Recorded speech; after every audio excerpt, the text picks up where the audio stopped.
കർക്കിടകം എത്തുമ്പോൾ തന്നെ ഓണത്തെ വരവേൽക്കാൻ ഒരുങ്ങുന്ന ഒരു ദേശമുണ്ട്. പള്ളിയോടങ്ങളുടെ നയമ്പിനൊപ്പം ഉയരുന്ന ആവേശത്തിരയിൽ ജാതിമത വ്യത്യാസമില്ലാതെ ഒരു ദേശത്തെയാകെ ബന്ധിപ്പിക്കുന്ന വള്ളപ്പാട്ടുണ്ട്.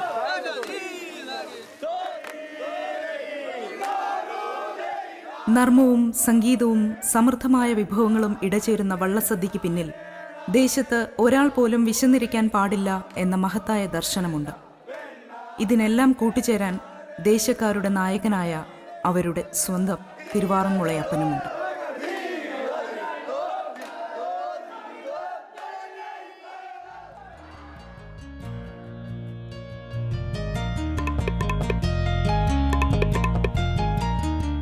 പുരാണപ്രസിദ്ധയാണ് ദക്ഷിണകാശി എന്നറിയപ്പെടുന്ന പമ്പാനദി. സഹ്യാദ്രിയിൽ നിന്നും ഉത്ഭവിച്ച് വിശ്വമാനവികതയുടെയും സർവമത സാഹോദര്യത്തിന്റെയും മഹിതമായ സന്ദേശം ഉരുവിട്ട് അമൃതവാഹിനിയായി പമ്പ ഒഴുകിയെത്തുന്നു.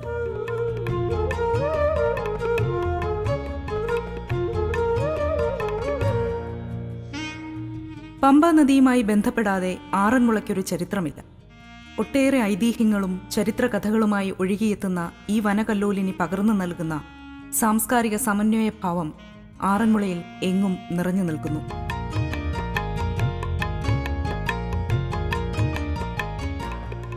ആറന്മുള പാർത്ഥസാരഥി ക്ഷേത്രത്തിന്റെ പ്രതിഷ്ഠയ്ക്ക് പിന്നിലുമുണ്ട് ഒരു ഐതിഹ്യം. ഒരിക്കൽ ഭഗവാൻ ശ്രീകൃഷ്ണനും ജ്യേഷ്ഠൻ ബലരാമനും കൂടി ഭൂമിയിൽ വസിക്കാൻ ഉത്കൃഷ്ടമായ ഒരു സ്ഥലം തേടി ഇതുവഴി വന്നെന്നാണ് വിശ്വാസം.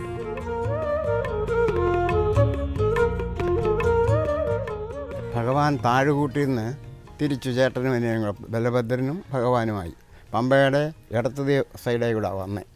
നടന്നിങ്ങനെ ചുമ്മാ നടന്നു വന്ന് കുറേ ഏറെ താണപ്പം ചാക്കമാരെ ചെങ്ങാടം കെട്ടിക്കൊണ്ടുവരുന്നു, മുളം ചെങ്ങാടം. ഇവരാവശ്യപ്പെട്ട് ഞങ്ങളെ കൂടെ കയറ്റാൻ പറഞ്ഞു. അവർ പേടിച്ചെന്ന് പോയ അമാനുഷ്യരെ പോലൊക്കെ അവർക്ക് തോന്നുന്നു. അവരെ തീണ്ടുക എന്ന് പറഞ്ഞാൽ തല്ലുകൊള്ളുന്ന അവർ വേണം. ഭഗവാനെ അങ്ങോട്ട് തീണ്ടിയതിന് മടിയവർക്കാണ്. അതുകൊണ്ട് അവർ വേറെ 6 മുളയിലെ ഒരു ചങ്ങാടം കെട്ടി അങ്ങോട്ട് തെള്ളി നീക്കി കൊടുത്തു. അതേ കയറി ഇവരും അതിൻ്റെ കൂടെ പോന്നു. അവിടെ വന്ന് 2 പേരും കൂടെ ആലോചിച്ച് വിളക്ക് കാണുന്നിടത്ത് നമുക്ക് അടുത്ത് കയറണം. ആയിക്കോട്ടെ.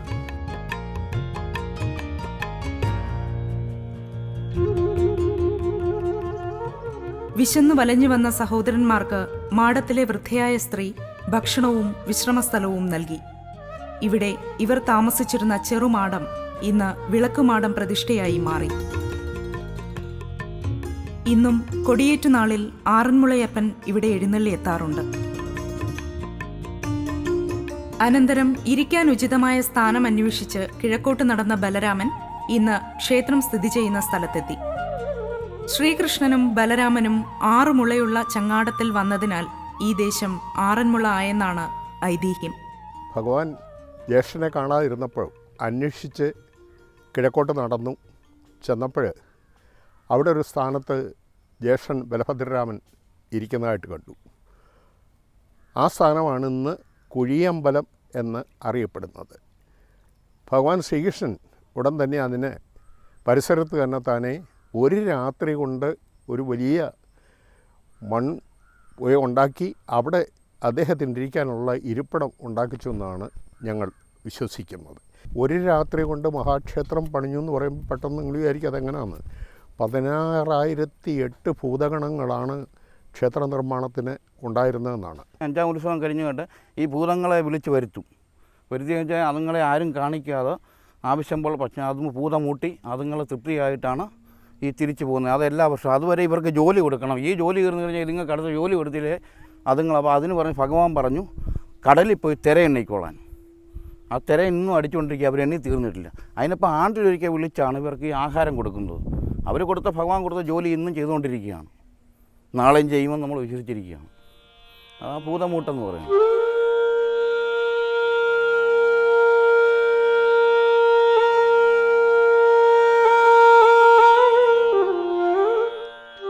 ഇന്നും കൊടിയേറ്റു ദിവസം വിളക്കുമാടത്തിൽ നിന്നും ക്ഷേത്രത്തിലേക്ക് മുളം ചില്ലകൾ എഴുന്നള്ളിക്കുന്ന ചടങ്ങുണ്ട്.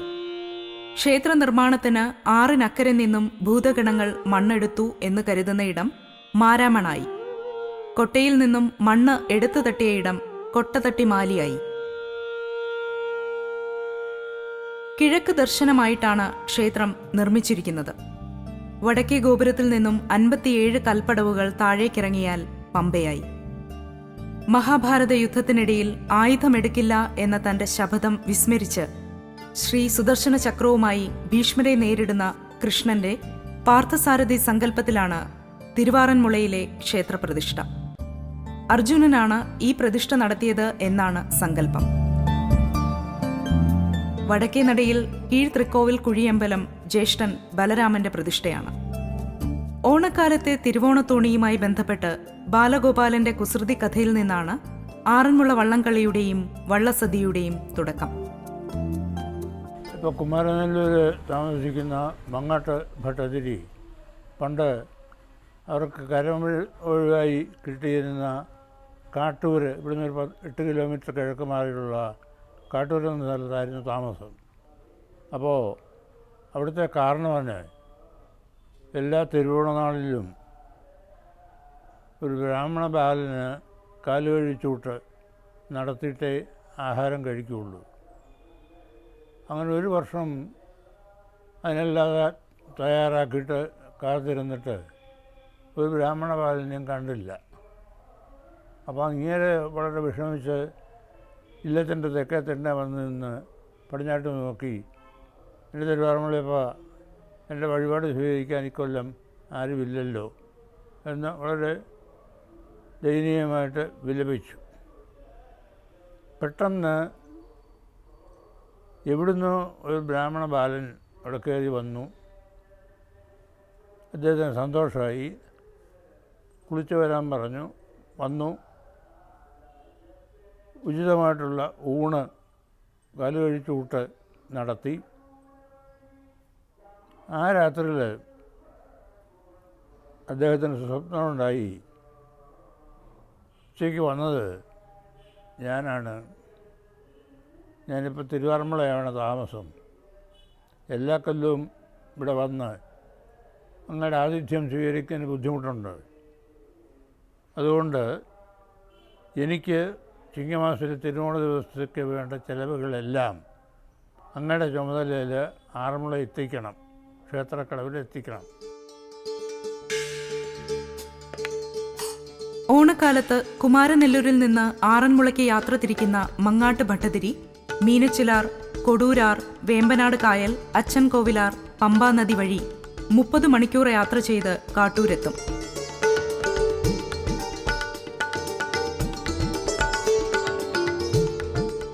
ഉത്രാടം നാൾ സന്ധ്യയോടുകൂടി തിരുവോണ ഊട്ടിനുള്ള വിഭവങ്ങൾ തോണിയിൽ കയറ്റി ആർഭാടപൂർവ്വം കാട്ടൂരിൽ നിന്ന് യാത്ര തിരിക്കും.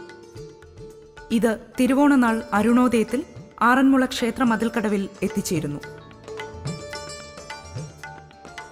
അപ്പോൾ ഈ തോണി അവിടെ നിന്ന് ഇങ്ങോട്ട് വിട്ട് ഒരു പ്രാവശ്യം കോക്കുന്നത്ത് പാറയ്ക്ക് മേവശത്ത് വെച്ച് കോവിലന്മാരെന്ന് കുറേ അക്രമികളുണ്ട്. അവരെ തടഞ്ഞു നിർത്തി ആക്രമിച്ച് ബ്രാഹ്മണനല്ലയോ പാവം മനുഷ്യൻ നിലവിളിച്ച് കഷ്ടപ്പെട്ട് ഞാൻ കഷ്ടപ്പെട്ട് ഭഗവാന് കൊടുക്കാൻ കൊണ്ടുപോകാമെന്ന് നേരം വെളുത്ത് നാട്ടുകാരോട് പറഞ്ഞു.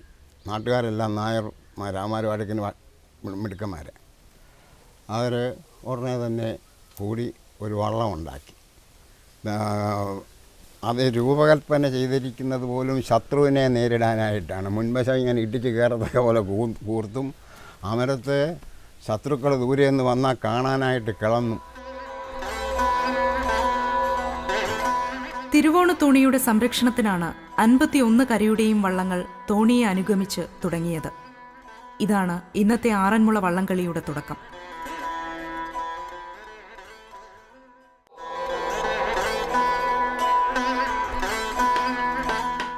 തിരുവാറന്മുളയപ്പന്റെ സദാ സാന്നിധ്യമുണ്ട് എന്ന വിശ്വാസത്തിലാണ് ആറന്മുളയിലെ ചുണ്ടൻ വള്ളങ്ങൾ പള്ളിയോടങ്ങളാകുന്നത്. വ്രതാനുഷ്ഠാനങ്ങളോടെ ആരംഭിക്കുന്ന പള്ളിയോടങ്ങളുടെ നിർമ്മാണ പ്രക്രിയ 1 വർഷത്തോളം നീളുന്നു. നിർമ്മാണശാലയായ മാലിപ്പുരയിൽ ക്ഷേത്രസന്നിധിയിൽ എന്ന പോലെ പരിശുദ്ധമായി മാത്രമേ പ്രവേശിക്കൂ. പുതിയ പള്ളിയോടൊക്കെ പണിയുമ്പോഴത്തേന് പുതിയ ആഞ്ഞിലി എടുത്ത് വൃക്ഷപൂജയൊക്കെ നടത്തിയിട്ടാണ് പുതിയ ആഞ്ഞിലി എടുത്ത് ചെയ്തത്. ഇതും അതുപോലെ തന്നെ വൃക്ഷപൂജയൊക്കെ നടത്തിയിട്ട് ചെയ്യുകയാണ് ഈ പള്ളിയോടം. പണിയുമ്പോൾ ഇത് തച്ച് ഒരു 1500 തച്ചോളം പണിയുന്നത്. 45-50 ലക്ഷം രൂപയ്ക്ക് അടുത്ത് വർക്ക് വരുന്ന പണിയാണ്.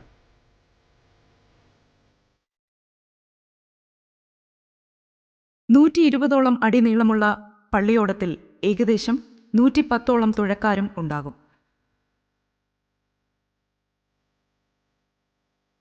പള്ളിയോടത്തിൽ കയറിക്കഴിഞ്ഞാൽ എല്ലാവർക്കും ഒരു ദിവ്യപരിവേഷം കൈവരും എന്നാണ് വിശ്വാസം.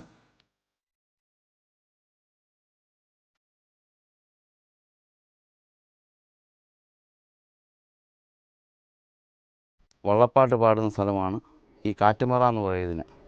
ഇതിലെ 8 അഷ്ടദിക്പാലകരാണ് വള്ളപ്പാട്ട് പാടുന്നത്. പിന്നെ ഇതിൻ്റെ കന്നക്കൊമളയുണ്ട് 2 എണ്ണം അപ്പുറവും ഇപ്പുറവും. അത് സൂര്യൻ ചന്ദ്രന്മാരെയാണ് സങ്കല്പിച്ചിരിക്കുന്നത്. പിന്നെ ഇതിൻ്റെ അമരച്ചാർത്തിൻ്റെ 9 കുമളകളാണ്. ആ 9 കുമളയെന്ന് പറയുന്നത് നവഗ്രഹങ്ങളെയാണ് ഉദ്ദേശിച്ചിരിക്കുന്നത്. പിന്നെ 64 തുഴച്ചിക്കാർ. ആ തുഴച്ചിക്കാരെ 68 കലകളായിട്ടാണ് സങ്കല്പിച്ചിരിക്കുന്നത്. പിന്നെ 4 നൻപുകാർ, അടനൻപുകാർ, അവർ 4 വേദക്കാരാണ്. ഇത്രയും എല്ലാം കൂടെ ഒന്നിച്ചാണ് തിരുവാറന്മുളയപ്പൻ്റെ സന്നിധിയിലോട്ട് ചെല്ലുന്നത്. അങ്ങനെ 51 വള്ളങ്ങളാണ് വരുന്നത് ഇതേ സങ്കല്പമായിട്ട്. പാർത്ഥസാരഥിക്കായി ഭക്ത്യാദരപൂർവ്വം സമർപ്പിക്കുന്ന വഴിപാടായ വള്ളംകളി തുഴച്ചിലിലും പാട്ടിലും വേഷത്തിലും വിശ്വാസത്തിലും പ്രത്യേകതകൾ നിറഞ്ഞതാണ്. തനതായ ചിട്ടകളും ആചാരങ്ങളും സങ്കല്പങ്ങളും കൊണ്ട് മറ്റു മേളകളിൽ നിന്ന് വിഭിന്നമാണ്. ചിങ്ങമാസത്തിലെ ഉത്രട്ടാതി ദിവസം പടിഞ്ഞാറ് ചെന്നിത്തല മുതൽ കിഴക്ക് റാന്നി വരെയുള്ള കരക്കാരുടെ വകയായുള്ള 52ഓളം പള്ളിയോടങ്ങൾ ആഘോഷത്തിനായി എത്തിച്ചേരുന്നു.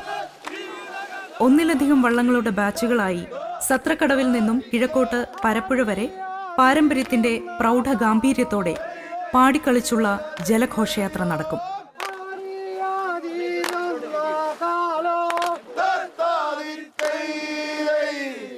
വള്ളംകളിയുടെ ജീവവായുവാണ് വഞ്ചിപ്പാട്ട്. നദോന്നത വൃത്തത്തിൽ പാടുന്ന പാട്ടിന്റെ താളവും ശൈലിയും വള്ളംകളിയുടെ തുഴയെറിയുന്ന താളത്തിനനുസരിച്ച് ചിട്ടപ്പെടുത്തിയതാണ്. 3 തലമുറയെ വഞ്ചിപ്പാട്ട് പഠിപ്പിച്ച് ഈ മഹത്തായ പാരമ്പര്യത്തിന്റെ കണ്ണിമുറിയാതെ യത്നിക്കുന്ന ഇടയാറന്മുള തങ്കപ്പൻ നായരാശാൻ 70 വർഷമായി ഈ മേഖലയിലെ സജീവ സാന്നിധ്യമാണ്. എനിക്കറിയാവുന്നത് 6 കഥകളാണ്. 6 കഥയിലെ ഭീഷ്മപർവം പ്രധാനം, കുചേലവൃത്തം, നളചരിതം, രാമായണം, പിന്നെ പാലാഴിമഥനം, സന്താനഗോപാലം. അന്നമേ പൊന്നന്നമേ നീ ചൊന്ന വാക്കും ഊര ചെയ്യുക. അത് നളചരിതത്തിനകത്ത് ഒരു വരിയെന്നേ ഉള്ളൂ. മറ്റേത് ഭീഷ്മപർവമാണ്. പാർത്തലത്തിൻ്റെ അർത്തി പോക്കി കീർത്തി പാർത്ഥനുളവാക്കി കതരുളും തിരുവാറന്മുള നായകാതൈ. അവിടെ അവർ നന്നായി പാടിക്കളിച്ച് ഏകദേശം ഇതിൻ്റെ കിഴക്കേറ്റം നാറാണത്ത് മണപ്പുറമാണ് അന്നത്തെ കിഴക്കേ അതിര്. ഈ മണപ്പുറത്തിൻ്റെ അവിടെ വരുമ്പോൾ മുതൽക്ക് ഇത്രയും വള്ളങ്ങളും കൂടി തുഴഞ്ഞ് കുതിച്ചാണ് വരിക. കുതിച്ച് വരുന്നതിൻ്റെ ഒരു പ്രത്യേകത എന്ന് പറഞ്ഞാൽ അത് അന്നത്തെ അത് കണ്ടിട്ടുള്ളവർക്ക് അറിയൂ. ഒരേ താളത്തിൽ ഒരേ രീതിയിൽ തുഴയിടുമ്പോൾ ഈ രീതി അപ്പോൾ ഒന്നിച്ചാണ് ഈ തുഴയുടെ ആയം വരുന്നതുകൊണ്ട് വള്ളത്തിൻ്റെ വങ്ക്, അതായത് വക്ക്, ജലനിരപ്പിൽ ഏകദേശം ഒരു അരയടിയെങ്കിലും വെള്ളത്തിലേക്ക് താഴ്ന്നിട്ട് പൊങ്ങുകയാണ് ചെയ്യുക. ഒരു സൈഡിൽ നിന്ന് കാണുന്നവർക്ക്, അല്ലെങ്കിൽ താഴെ നിന്നോ ഒരു വശത്തുനിന്നോ കാണുന്നവർക്ക് ഇത് നേർക്ക് നേരെയായിട്ട് കണ്ടാൽ പരുന്ത് പറന്നു വരുന്ന, അന്നത്തെ ഒരു പറച്ചിലുണ്ട് വള്ളംകളിയെ പറ്റി പറയുന്നത് പരുന്ത് പറന്നു വരുന്നത് പോലെയെന്ന്. അത് പറയാൻ കാരണം ഇതാണ്. കാര്യം ഈ തുഴകൾ മുഴുവൻ കൂടി ഒരേ രീതിയിൽ ഇങ്ങനെ പൊങ്ങിയും താണും ഒന്നിച്ചൊന്നിച്ചാണ് ഈ രീതിയിലാണ് വരിക. ആറന്മുളക്കാർ ജനിച്ചത് തന്നെ പമ്പയുടെ തീരത്ത് ജനിച്ചവർക്കെല്ലാം ഇത് ലയിച്ച് ചേർന്നിട്ടുണ്ട്. എൻ്റെ അമ്മയാ എന്നെ ഉറക്കാൻ ഈ വഞ്ചിപ്പാട്ട് താരാട്ട് പാടുന്നതിൻ്റെ കൂട്ട് പാടും. അത് കേട്ടില്ലയോ ഞാൻ ഉറങ്ങുന്നേ. അത് കേട്ടാണ് ഞങ്ങൾ ഓരോരുത്തരും വളർന്നത്. അപ്പോൾ അത് ഇതിൻ്റെ അകത്ത് വന്നുകൊണ്ടേ ഇരിക്കും. അത് സ്വാഭാവികമായിട്ട് വരുന്നതാണ്. പിന്നെ ഞങ്ങളുടെ ജന്മനാട്ടിൽ ഞങ്ങളുടെ അയലോക്കത്താണ് ഇത് നടക്കുന്നത്. ഭഗവാൻ ഞങ്ങളുടെ ധർമ്മദൈവമാണ്. അന്നദാന പ്രഭുവാണ് ആറന്മുളയപ്പൻ. വിശക്കുന്നവന്റെ ഭക്ഷണമായിട്ടാണ് ദൈവം പ്രത്യക്ഷപ്പെടുക എന്ന ചൊല്ലിന്റെ ഏറ്റവും നല്ല ദൃഷ്ടാന്തവുമാണ്. ആറന്മുള ഭഗവാന്റെ ഇഷ്ടവഴിപാടായ വള്ളസദ്യയ്ക്ക് ജാതിമത വ്യത്യാസമില്ല. ആറന്മുളയപ്പനുള്ള സദ്യയാണ് ഈ ഇലയിൽ ഒരുക്കിയിരിക്കുന്നത്.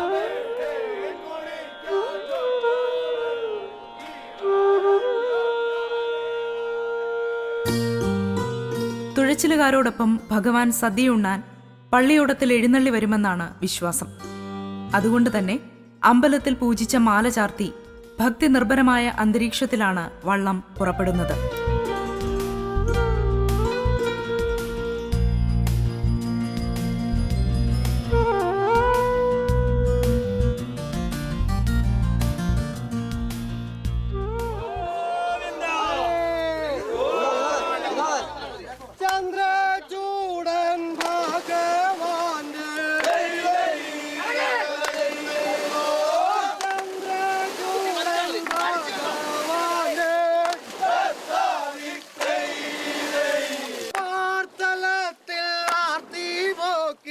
ക്ഷേത്രക്കടവിലെത്തുന്ന തുഴക്കാരെ വാദ്യമേളം, താലപ്പൊലി, മുത്തുക്കുട, വള്ളപ്പാട്ട് എന്നിവയുടെ അകമ്പടിയോടെ വെറ്റ പൊയില നൽകി ആചാരവെടി മുഴക്കി ഭഗവാന്റെ പ്രതിരൂപങ്ങളായി സങ്കല്പിച്ച് സ്വീകരിക്കുന്നു.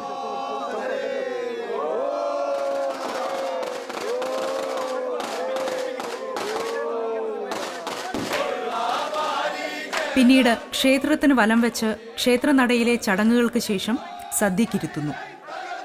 നയമ്പുയർത്തിപ്പിടിച്ച് വള്ളപ്പാട്ട് പാടിക്കൊണ്ടാണ് സദ്യാലയത്തിലേക്ക് പ്രവേശിക്കുക.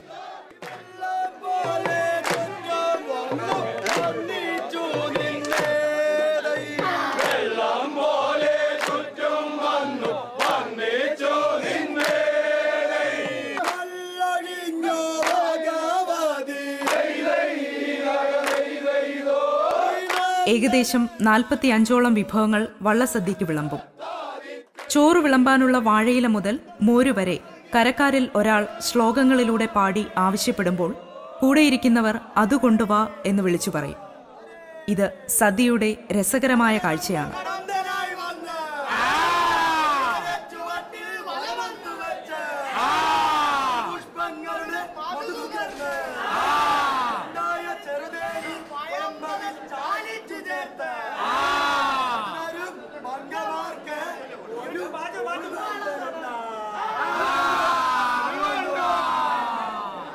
ചോദിച്ച വിഭവം ഉടൻ തന്നെ ഇലയിൽ വിളമ്പണം. ഏതെങ്കിലും വിഭവം കലവറയിൽ ഇല്ലെങ്കിൽ എത്ര ബുദ്ധിമുട്ടിയായാലും ഉണ്ടാക്കി വിളമ്പും.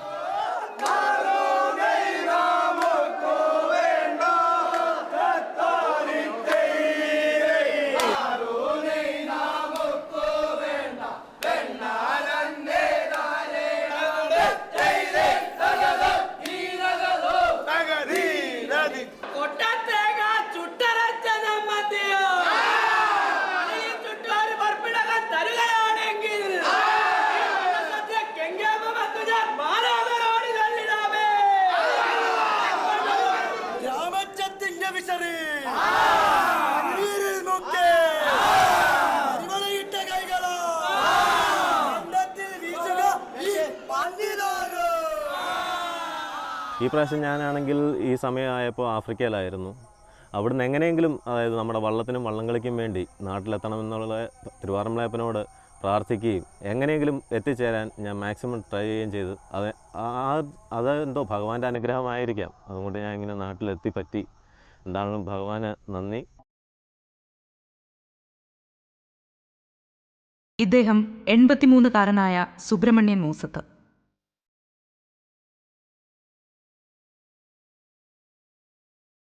കഴിഞ്ഞ 24 വർഷങ്ങളായി തിരുവോണനാളിൽ ലോകം മുഴുവൻ ആഘോഷത്തിമിർപ്പിലമരുമ്പോൾ ഉണ്ണാവൃതമനുഷ്ഠിച്ച് പട്ടിണി കിടക്കുന്നു.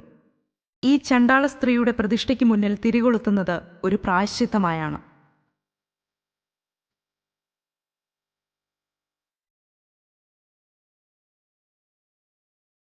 നൂറ്റാണ്ടുകൾക്ക് മുൻപ് നടന്ന കഥയാണ്. ഉത്രാടം നാളിൽ പട്ടിണി കിടക്കുന്ന തന്റെ കുടുംബത്തിനു വേണ്ടി നെല്ല് യാചിക്കാനാണ് മുറവുമായി ഒരു ചണ്ടാള സ്ത്രീ കണ്ണങ്കാട്ട് മഠത്തിലെ പടിപ്പുരയ്ക്ക് മുന്നിലെത്തിയത്.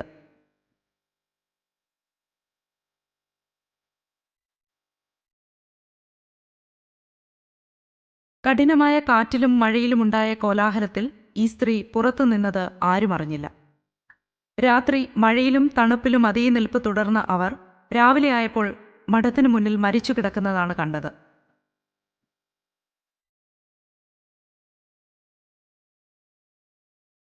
അശരണയും ദരിദ്രയുമായ ഒരു സ്ത്രീ ഭക്ഷണം ലഭിക്കാതെ മരിക്കേണ്ടി വന്നത് കഠിനമായ ദൈവകോപത്തിന് ഇടയാക്കി. അങ്ങനെ പ്രശ്നം വെച്ചപ്പോൾ പലവിധ ഉപാധികളും പറഞ്ഞു. വള്ളസദ്യ നടത്താമെന്നും ഇവിടുത്തെ സ്വർണ്ണപ്പാറയ്ക്ക് പറ പൂശാമെന്നും ഇങ്ങനെ പലവിധം പറഞ്ഞു നോക്കിയിട്ടും ഒരാശി ഒത്തു കിട്ടിയില്ല. ഒടുവിൽ ഈ ഇല്ലത്തെ കാരണവന് എന്നിട്ട് പറഞ്ഞു, കാണം വിറ്റ് ഓണം ഉണ്ണുന്ന കാലത്ത് കുടുംബാംഗങ്ങളൊക്കെ വിഭവസമൃദ്ധമായ ചതുർവിധ വിഭവങ്ങളോട് കൂടിയ ഭക്ഷണം കഴിച്ച് പായസവും കഴിച്ച് ഇങ്ങനെ സമ്പൂർണ്ണമായി ആനന്ദിക്കുന്ന സമയത്ത് അത് നോക്കിയിരുന്ന് ആ കുടുംബങ്ങളിലെ കാരണവന്മാർ ജലപാനം പോലും കഴിക്കാതെ ഉപവസിക്കുന്നത് ഉചിതമായിട്ടുള്ള പ്രായശ്ചിത്തമാകുമോ എന്ന് ചിന്തിച്ച് നോക്കാൻ പറഞ്ഞു. അത് നോക്കിയതിൽ അതിൽ പരം ഉത്തമമായ ഒരു പ്രായശ്ചിത്തം ഇല്ലെന്ന് കണ്ടു. അന്ന് മുതൽ ഈ കുടുംബങ്ങളിലെ കാരണവന്മാർ തിരുവോണ ദിവസം ശുദ്ധോപവാസം അനുഷ്ഠിക്കുകയാണ്. വീട്ടിൽ വരുന്നവരാരും ഭക്ഷണം കഴിക്കാതെ പോകാൻ പാടില്ല എന്ന് ഞങ്ങളുടെ വീട്ടുകാർക്ക് നിർബന്ധമുണ്ട്. അത് ഞങ്ങളുടെ ഒരു വീടിൻ്റെ മാത്രം പ്രത്യേകതയല്ല, അത് ആറന്മുളക്കാരുടെ ഒരു പ്രത്യേകതയാണ്. ഈ ആറന്മുളക്കാർക്ക് എങ്ങനെ ഈ പ്രത്യേകത ഉണ്ടായത്? ആറന്മുള ക്ഷേത്രവുമായി ബന്ധപ്പെട്ടൊരു കൺസെപ്റ്റ് അതിനകത്തുണ്ട്. ആറന്മുള സദ്യ എന്ന് പറയുന്നത് കറികളുടെ എണ്ണം, അതിൻ്റെ ഒരു പ്രമാണിത്വം, അതൊന്നുമല്ല. ഒരു മനുഷ്യനും ഒരു നേരം ആഹാരം കഴിക്കാനില്ലാത്തവരായി നടക്കാൻ പാടില്ല എന്നുള്ള ആ ഉത്തമമായ കാഴ്ചപ്പാടിൻ്റെ ഭാഗമാണ്. നൂറ്റാണ്ടുകളായി വിവിധ മതങ്ങളുടെ ആത്മീയ സ്രോതസ്സിന്റെ പ്രഭവ കേന്ദ്രമാണ് ആറന്മുള. 116 വർഷം പിന്നിട്ട മാരാമൺ കൺവെൻഷൻ ജനലക്ഷങ്ങൾ പങ്കെടുക്കുന്ന ആത്മീയ സമ്മേളനമാണ്. മാരാമൺ മാർത്തോമ പള്ളിയും ആറന്മുളയുമായും അഭേദ്യമായ ബന്ധമുണ്ട്. ഈ പള്ളിയിലെ ചിലമ്പിച്ച ശബ്ദത്തോടെയുള്ള പള്ളിമണിയായിരുന്നു വളരെ വർഷത്തോളം ആറന്മുള ക്ഷേത്രത്തിൽ അമ്പലമണിയായി ഉപയോഗിച്ചിരുന്നത്. സെബസ്റ്റ്യാനോസ് പുണ്യാളച്ചൻ ആറന്മുളയപ്പന്റെ ഉറ്റമിത്രമായി കരുതപ്പെടുന്നു. ഇവിടെ മെഴുകുതിരി കൊളുത്തിയാണ് വിശ്വാസികൾ വള്ളസദ്യയ്ക്കും വള്ളം കളിക്കും പുറപ്പെട്ടിരുന്നത്. ഞങ്ങളെ സംബന്ധിച്ച് പറയുകയാണെങ്കിൽ ഞങ്ങൾ മാരാമൺ മാർത്തോമ ഇടവകയിലെ ആൾക്കാരാണ്. എന്നാൽ ഞങ്ങൾ അതേ തുല്യ പ്രാധാന്യം തന്നെ പാർത്ഥസാരഥി ക്ഷേത്രത്തിനും അതുപോലെ തന്നെ ക്ഷേത്രത്തിലെ എല്ലാ ചടങ്ങുകൾക്കും, പ്രത്യേകിച്ച് പള്ളിയോടങ്ങളുടെ പൂരമായ ഉത്രട്ടാതി ജലമേളയ്ക്കും അതിനോടനുബന്ധമായി നടക്കുന്ന വള്ളസദ്യയിലുമെല്ലാം ഞങ്ങൾ വളരെ നല്ല രീതിയിൽ തന്നെ എല്ലാ രീതിയിലും അതിന് വേണ്ട സപ്പോർട്ടുകളൊക്കെ നൽകി ഞങ്ങൾ മുന്നോട്ട് തന്നെ പോകുന്നു. ആറന്മുളയെപ്പറ്റി പറയുകയാണെങ്കിൽ തികച്ചും ജാതിയോ മതമോ എന്നുള്ളതല്ല, ആറന്മുളക്കാരെന്ന ഒറ്റ ഐഡൻറ്റിറ്റിയിൽ അറിയപ്പെടുന്ന ജനങ്ങളാണ് ഇവിടെ മുഴുവനുള്ളത്. ഞാൻ ഇവിടെ കോഴഞ്ചേരിയിൽ ജനിച്ചു മാരാമൺ വളർന്ന ആളാണ്. അത് ഈ ആറന്മുള അമ്പലം, കോഴഞ്ചേരി പള്ളി, ആറന്മുള ഉത്സവം, മാരാമൺ കൺവെൻഷൻ, ഇതൊക്കെ ദേശവാസികളുടെ ഉത്സവങ്ങളായിരുന്നു. അതിലെല്ലാവരും പങ്കെടുക്കും, എല്ലാവരും സഹായിക്കും. ആറന്മുള അമ്പലം, ഉത്സവം, ഓണ തോണി, ഇതൊക്കെ ആറന്മുളക്കാരെല്ലാവരുടെ, ആറന്മുള മാത്രമല്ല അരൂരും കോഴഞ്ചേരിയുടെയും ഒക്കെ കൂടി ഒരു പൊതു സ്വത്തായി.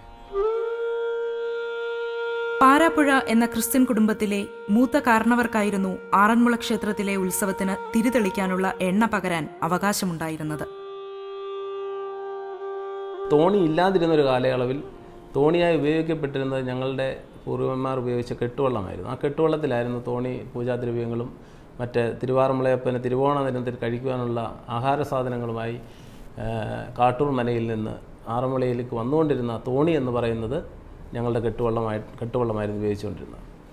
അങ്ങനെ പല കാര്യങ്ങളിലും ആറന്മുള ക്ഷേത്രവുമായി പരപ്പുഴ കുടുംബത്തിന് അഭേദ്യമായ ബന്ധമുണ്ട്.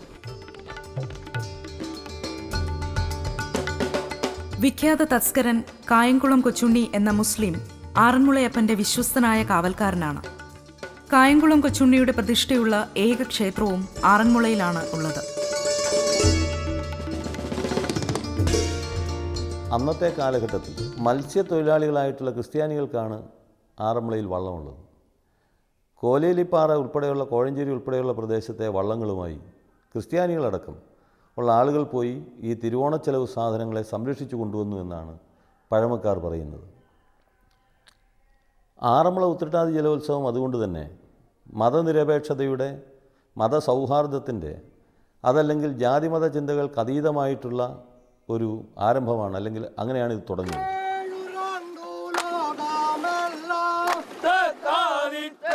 ഏകലോകത്തിന്റെയും സമഭാവനയുടെയും താളം, അതാണ് ആറന്മുളയുടെ ഹൃദയതാളം.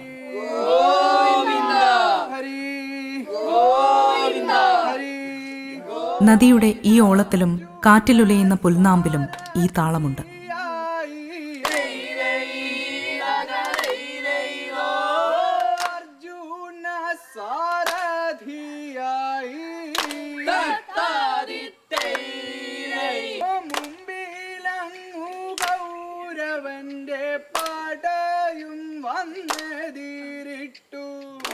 ആറന്മുളയിൽ ജീവിക്കുന്ന ഓരോ മനുഷ്യനിലുമുണ്ട് അനാദിയായ കാലം കൈമുതലായി തന്ന ഈ താളം. തലമുറകളിൽ നിന്നും തലമുറകളിലേക്ക് ഇത് പകരുന്നു. ഒരു ഗതകാല സംസ്കൃതിയുടെ ജീവതാളമാണ്.